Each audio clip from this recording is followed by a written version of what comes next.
დონალდ ტრამპის სიტყვებს კიევში სიფრთხილით შეხვდნენ, რადგან ამერიკის შეერთებული შტატების პრეზიდენტის ცვალებადი ხასიათი კარგად გაიცნეს.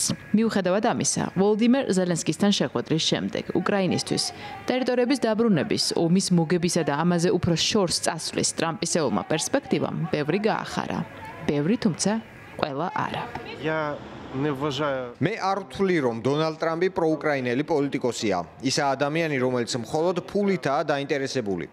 სამწუხაროდ, ჩვენ მუდმივად ველოდებით პასუხებს დონალდ ტრამპის სიტყვებში. მას კი ბევრი შეუძლია სრულიად განსხვავებული რამ თქვას ყოველ ჯერზე. რომ ხარს უჭერს უკრაინას, ან არ უჭერს მას მხარს.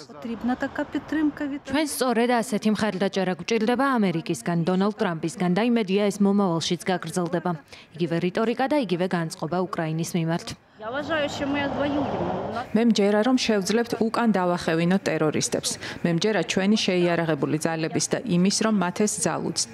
მაგრამ ჩვენ ამას ვერ გავაკეთებთ ნატოსა და ევროპის დახმარების გარეშე. თუ ტრამპი ამ სიტუაციაზე გავლენას მოახდენს, ეს რეალისტური იქნება.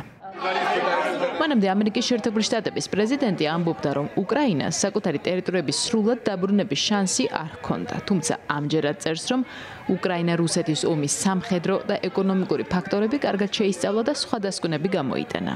დონალდ ტრამპი ვლადიმერ პუტინისა და რუსეთის ეკონომიკური პრობლემების გათვალისწინებით თვლის, რომ უკრაინისთვის ახლა მოქმედების დროა.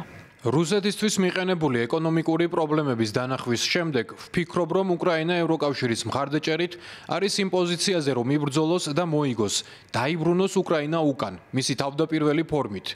დროსთან და მოთმინებასთან ერთად ასევე ევროპის, კერძოდ კი ნატოს მხარდაჭერით, თავდაპირველი საზღვრები, რითიც ეს ომი დაიწყო, საკმაოდ წარმოსადგენია. რატომაც არა, რუსეთი 3 წელიწად ნახევარი უაზროდ იბრძვის ომში, რომლის მოსაგებადაც ნამდვილ სამხედრო ძალას ერთი კვირა დასჭირდებოდა. რეალურად ეს მათ ქაღალდის ვეფხვა წარმოაჩენს. უკრაინა შეძლებს თავისი ქვეყნის თავდაპირველ ფორმაში დაბრუნებას და ვინ იცის, შეიძლება უფრო შორსაც წავიდნენ. ეს განცხადება ამერიკის პრეზიდენტმა უკრაინელ კოლეგასთან შეხვედრის შემდეგ გააკეთა. მოსკოვში ფიქრობენ, რომ სწორედ ამაშია საქმე, რომ ტრამპი ზელენსკის მონათხრობის გავლენის ქვეშ მოექცა. ქაღალდის ვეფხვთან შედარება კრემლში არ მოეწონათ. სურთ კვლავ ძლევამოსილ დათვთან ასოცირდებოდნენ. როგორც გვესმის, პრეზიდენტი ტრამპის განცხადება გაკეთდა ზელენსკისთან ურთიერთობის შემდეგ.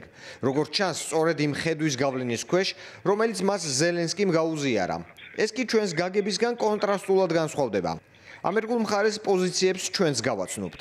როდესაც ჩვენი საგარეო საქმეთა მინისტრი ამერიკელ კოლეგას შეხვდება ნიუ-იორკში, გენერალურ ასამბლეაზე. ეს ომი არაა უაზრო, ამით ჩვენს ინტერესებს ვიცავთ და ხსნით პირველად მიზეზებს. რუსეთი ვეფხვი არ არის. რუსეთი უფრო დათვთან ასოცირდება. ქაღალდის დათვები კი არ არსებობენ. რუსეთი კი ნამდვილი დათვია. თუ ამერიკის შეერთებული შტატების პრეზიდენტის განწყობა შენარჩუნდა, უკრაინას ფრონტის ხაზზე მეტის მიღწევის შანსები გაუჩნდება. შტატების სახელმწიფო მდივანმა უშიშროების საბჭოზე ჩამოთვალა ის შესაძლებლობები და არჩევანი, რომელიც დონალდ ტრამპის წინაშე დგას და მათი გამოყენებისგან არც ისე შორია. პრეზიდენტი მოთმინებით სავსე ადამიანია, მას მშვიდობა სურს, მაგრამ მისი მოთმინება არ არის უსაზღვრო. არაერთხელ უთქვამს, რომ აქვს ბევრი შესაძლებლობა და არჩევანი, თუ საჭიროა დამატებითი ეკონომიკური ფასის დასაკისრებლად რუსეთის ფედერაციაზე, რათა ეს ყველაფერი დავასრულოთ. მას ასევე შეუძლია გაყიდოს თავდაცვითი ან თავდასხმითი იარაღი იმისათვის, რომ უკრაინამ დაიცვას თავი ამ შეიარაღების შესყიდვით. ჩვენ ერთგული ვართ მშვიდობიანი გადაწყვეტის პოვნაზე, თუმცა დადგება მომენტი, როდესაც დავინახავთ, რომ არ არსებობს ნება მშვიდობიანი გადაწყვეტისთვის. მოვუწოდებ უშიშროების საბჭოს წევრებს და არაწევრებსაც, ეს ეხება რუსეთსაც და უკრაინას, რომ გააკეთონ ყველაფერი ომის დასასრულებლად.